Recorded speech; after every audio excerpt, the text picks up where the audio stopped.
মশাই রচিত কবিতা জীবনের হিসাব। পিতৃ বোঝাই বাবু মশাই, চড়ি শখের বোটে মাছিরে কন বলতে পারিস? সূর্যি কেন ওঠে, চাঁদটা কেন বাড়ে কমে, জোয়ার কেন আসে?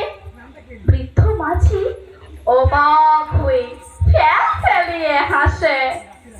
বাবু বলে, সারা জনম মরিলি রে তুই খাটি, জ্ঞান বিনা তোর জীবনটা যে চারিয়া নাই মাটি।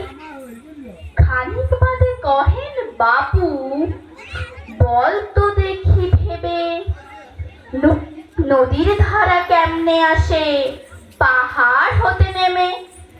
বল তো কেন লবণ পোড়া সাগর ভরা পানি?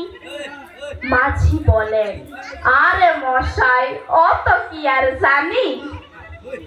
বাবু বলেন, এই বয়সে জানিস নেও তাকি, জীবনটা তোর নেহাত খেলো অষ্ট আনাই ফাঁকি।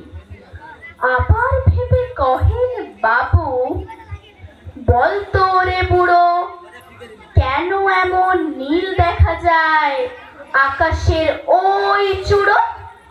বল তো কেন সূর্যি চাঁদে গ্রহণ লাগে কেন? মাঝি বলে, আরে মশাই আমায় কেন লজ্জা দেশেন হানো?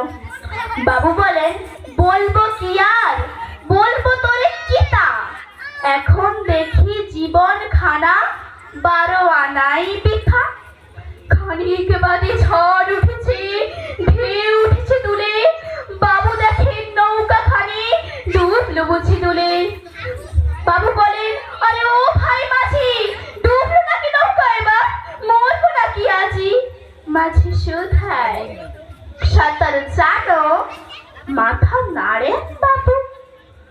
মাঝি বলে, মশাই এখন কেন কাবু, বাঁচলে শেষে আমার কথা হিসেব করো পিসে, তোমায় দেখি জীবন খানা 16 আনাই মিশে।